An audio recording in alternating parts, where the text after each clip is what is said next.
Management Board of Kenya Power and Lighting Company, led by the chair lady, Brenda Masinde, and I saw Logan.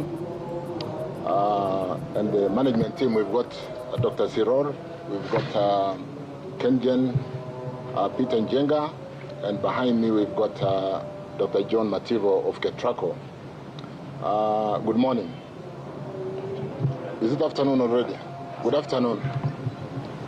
Good afternoon. Yeah, sorry, you've had to wait a bit.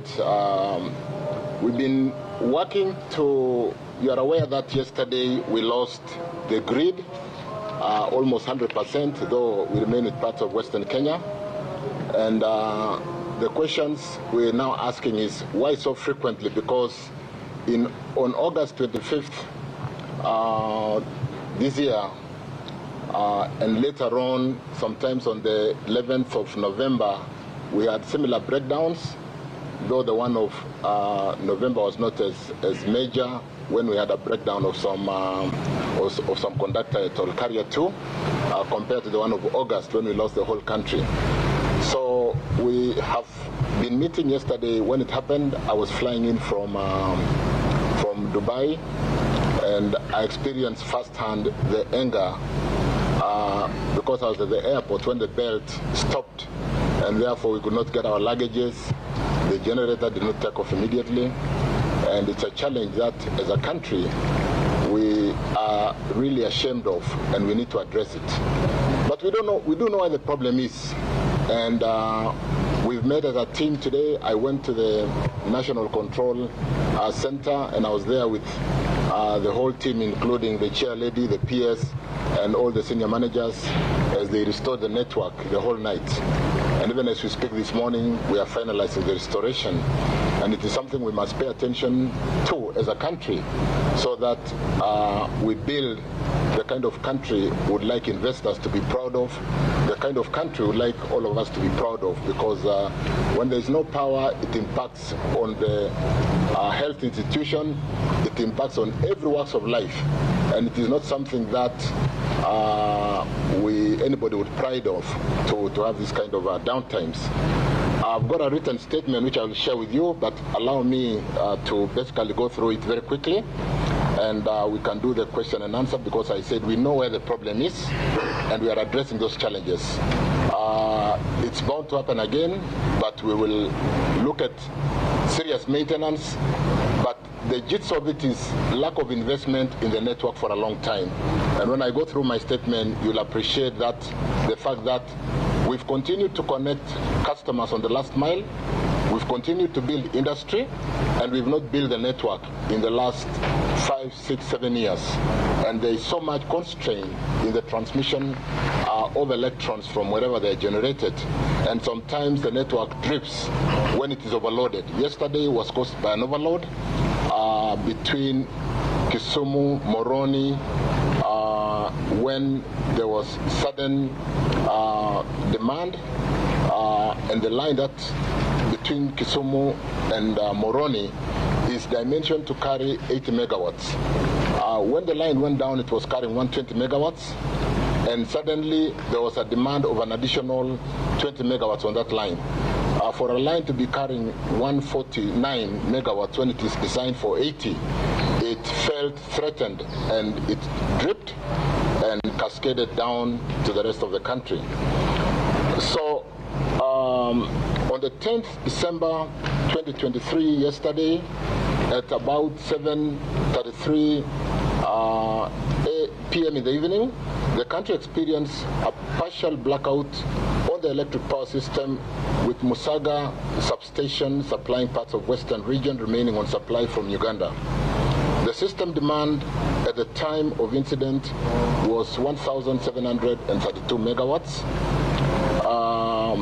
with the hydros performing well, the geothermal performing well, the thermal and wind was at its optimal, and so was the Ethiopia. We have a power purchase with Ethiopia, which we've signed at 200 megawatts. It was transmitting at 194 megawatts at that time. So it was working well at that total. And we had a spinning reserve from the hydros. A spinning reserve is if anything happens, the spinning reserve will pick up and support the network. So there was enough spinning reserve to be able to support the network. So it wasn't as such lack of adequate power in the system. What was the sequence of events? The Moroni substation is supplied via 2 transmission links, Olkaria, Kibos, Kisumu, Moroni, and the second line, which evacuates most of the hydros from this side, goes to through Juja to Lesos and Moroni. The 2 lines mainly supply electricity to Western, South Nyanza and South Rift region. So when Lesos is the hub, that supplies Western Kenya, South Nyanza and South Rift. At that particular time, 7:33 p.m., the Kisumu Moroni 132 power line dripped, arising from some system constraint. Like I've mentioned, it was having to carry 149, which it could not bear because it is designed to carry 80 megawatts. The loss of the Kisumu Moroni line led to sudden increase in power flow on the Juja Lesos Moroni link, leading to overload at Olkaria, transformer, Dandora, Juja, transformer links. This led to a cascade of generation drips, resulting in widespread power outages. However, parts of Western region, including Bungoma, Kakamega, Busia, remain on supply from Musaga substation using the alternative source of supply that we get from Uganda. The power restoration started immediately, and by 1 in the morning, 60% of the customers had been restored. You would have noticed, if you were still awake, that at about 11 p.m. at night, specifically 11:53, we had another sudden drip that we were able to restore immediately, because when you're restoring, like I mentioned before, you need to match supply and demand. And we had we're trying to do it quickly, and there was another drip at 23:53, which was contained very quickly. The Kenya electricity grid is currently operating suboptimally. I asked the engineers, what do you mean by suboptimally?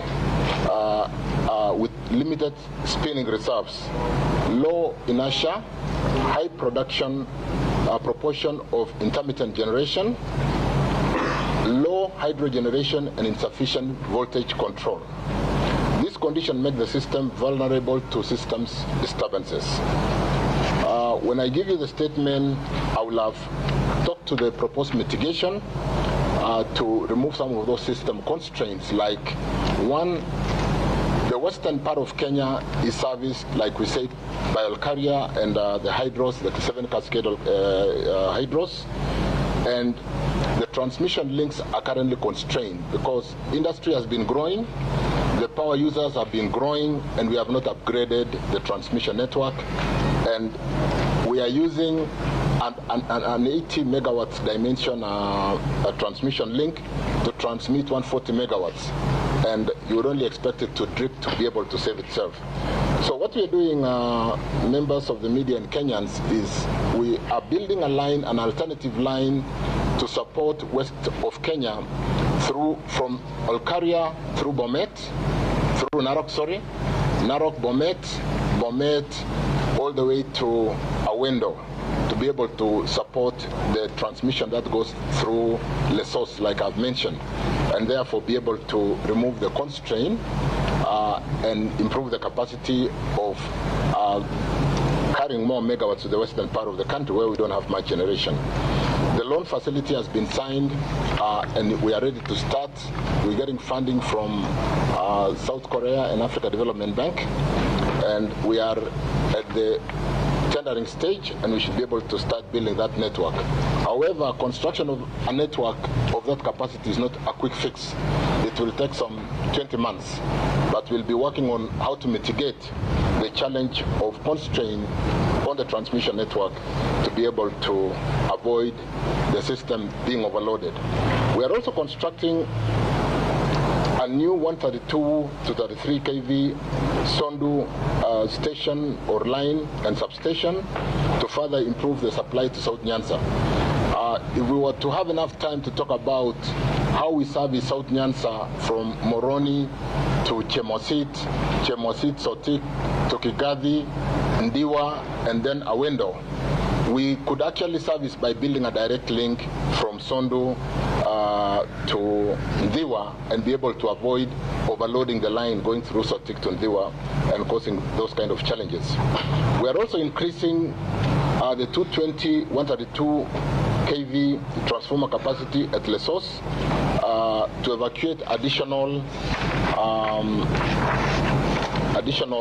power to that from Olkaria to western part of the country and the North Rift region. We are also fast-tracking the completion of Kimoka.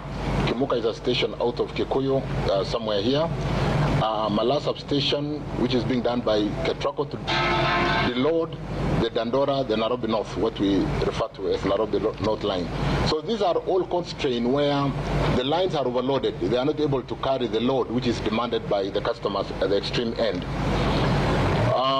We also have declining spinning reserves because of lack of generation for a while. You know, we had a moratorium which was placed by government, and when we removed that moratorium, Parliament placed another moratorium. So we've not been able to work on new PPAs to be able to give us enough power. So we currently have a diminishing spinning reserve in line with the increasing base load. We need more spinning reserve. And to that end, KenGen is currently replacing the existing hydro turbines, runners with modern ones that will have capability of bigger operating range. This will address the need of spinning reserves in the short term. We also have lack of plant to provide auxiliary services in Asha for resilience, or resilience for that matter. Implementation of high ground faults project in Eastern and as well as other potential hydro projects in North Rift, South Nyanza, and West region to support frequency regulation and base load. We also need to fast track the implementation of battery energy storage system that will help to address the intermittence of the variable energy and provide voltage stability. What are we saying briefly? That might sound, you know, and the engineers right there. We did say we have two major challenges. We have challenge of generation. For a while, we did not have enough rains, and we were very down on the hydrology in Masinga. In fact, we have not started generating out of Masinga to date, in spite of the heavy rains. We are generating only out of Kamburu, Gitaru, Kindaruma, and Kiambere. For good reasons why we have not started pushing Masinga because of the challenge of maybe flooding in Garissa. But for a long time, we have not generated out of Masinga because there was not enough water. It was down completely. But having had the rains, and when we can generate now out of Masinga, the transmission constraint is a challenge. Like if we need, for example, 200 megawatts in the western part of the country, the transmission links can only say carry 100 megawatts, to put it in simplistic term. And therefore, when the system tries to draw more power to support the 200 megawatts, the line gives way because it cannot carry that capacity. And that is why we are building alternative routes through Narok. Why Narok Sotik? We build Olkaria Narok. That one has been built already, 132 kV line. We have built Chemosit all the way to Bomet, and the link between Narok and Bomet, which will then complete the link all the way down to Awendo, will give us that relief so that we do not have these challenges of the network dropping every so often. So we know the problem.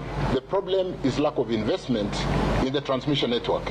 And you do know that today the transmission network, in spite of the unbundling of the energy sector into generation, which is done by KenGen and the IPPs, the transmission network done by Ketrako and Kenya Power doing the distribution, the off-taking. The challenge with Ketrako is that it is fully funded by government. And at times like now, when government is a bit constrained, and for a while, in the last several years, we have not invested as much in the transmission network. We are now bringing in the PPP, private-public partnership, to build some of the networks. We are giving out Gilgil, Thika, Mala to Konza, or is that Isinya, we are giving out a number of networks to be built by private capital. What does that mean? It relieves Ketraco from looking for funding from government and having the kind of challenges that we've had. So Bomet, Narok should have been built a while ago. In fact, it was a project that should have been built between 2016 and 2021. But with funding from the French Development Bank, but that did not materialize because of the challenges of funding. And so we are on it. That's why I said we know the problem, we're trying to address it. This time round, we hope we'll get it right and be able to sort out the Western Kenya voltage and frequency challenges which keep tripping the network. So that was the problem yesterday. We are working on mitigation measures to see, even as we take the long haul building of the networks, because building a line of about 90 kilometers will not be done in 2 days. We will work with the engineers to see the mitigation interventions that will relieve the overvoltage or the capacity of the lines, so that we are able to have alternative routes to be able to support the network. Like I've said, we are doing a new bay in Lesos with a third transformer to be able to relieve one of the links. We are going to see whether we can do a 33 kV line between Narok and Bomet, so that as we build the long haul line, which will take about 20 months, we are able to reduce the constraint on the transmission network and be able to remove the challenge of constant power outages. The other one, which are really as regarding generation and more importantly the transmission links for Western Kenya, one of the mitigations or intervention that will be going back with the engineers to sit on and give some straight answers as we look at you in the eye is load shedding. What would need to be done, instead of overloading a line and causing the whole country to trip, we would be able to remove some feeders and therefore lessen the power demand that flows through a line, and therefore be able to only carry the amount of power which the line can carry. So instead of pushing the lines to an overload, we will basically give the line the load that it can carry, and therefore have some kind of scheduled load shedding, so that we do not unnecessarily have to bring down the whole country because of an overload which cascades all the way down. But more importantly, have a scheduled load shed in particular areas where the lines are seriously constrained. That is not to say we don't have enough power, but where a line is constrained and it cannot carry so much power, why push the line to carry what it cannot carry and cause a national trip? So we'll be scheduling some minimal load shedding, and we'll work with the various Kenyans and the leaders to understand why the load shedding may be necessary, so that we do not continue having to experience the kind of national blackouts we have seen in the short while. Thank you very much. Can we start from here and come this side? Thank you. When you open the part of the community, at the beginning of the session, you said that Outage established where the problem was from, and towards the end, just in clarity, you said that it's now clear that it's been a poor investment. Just make me understand that. The last part, have you been enlightened on what type of revenue was lost as a testimony? Can we take the second one and the lady just immediately? My name is Jasmine from KPN. I want to understand, because when we talk about infrastructure development, building of lines, that's going to take a bit of time. So are we promising Kenyans a bit more, a lot more blackouts as we wait for the lines to be constructed, or what are you saying? Let me start with immediately that one. I did talk to interventions that we are looking at to relieve the constraints on the network by ensuring that we do not carry a load which cannot be carried by those lines. For example, if you talk to Moroni, Kisumu, Moroni, Chemosit, the line is so constrained. It is designed for 80 megawatts, like I said, but as of yesterday, it was carrying 120. When an intermittence happens and the line has to carry more load, it picked another 20 megawatts and went to 149 megawatts. When it is designed for 80, the system just gave way. So instead of waiting for the system to give way, just dimension it and make sure that you remove some of the demand. Because what happens in power, power will be sucked by when you switch on all your homes in the evening. The system will, however constrained the lines are, it will try to carry the power to your house. And if the conductor is not built to the capacity to carry all that power, it then gives way, like when you get a drip in your house. So that's what happens. What we're going to do, like I mentioned, is to work on quick fixes, which will include, like I said, putting a new bay, a new transformer in the source, looking at how do we quickly have a solution between Moroni, Chemosit to deload that link and have a quick solution that goes from Moroni to Ndiwa. How do we quickly, even as we build the long haul line between Narok and Bomet, can we have a 33 kV line to support the Bomet area, which can be built in 3 months using poles, concrete poles instead of the big towers. So yes, we've talked to intervention, and we do appreciate the fact that it is not tenable to continue having the kind of national blackouts that we have. But unfortunately, like I said, when we have not done an investment for a long time in the network, these are the results of what happens. And even if we fix it today, you give us the money today, we cannot build a network in 1 day. It will take 20 months. But in those 20 months, like I said, we are working with the engineering team to see the mitigation measures to be able to reduce that, including load shedding certain pockets of the regions which are demanding so much power and therefore overloading the links. So we are working on that. We'll have a fairly comprehensive solution by this Thursday to see how to mitigate that challenge. As regarding, I don't know where I fumbled, but I said, well, when I started, I said we know the problem.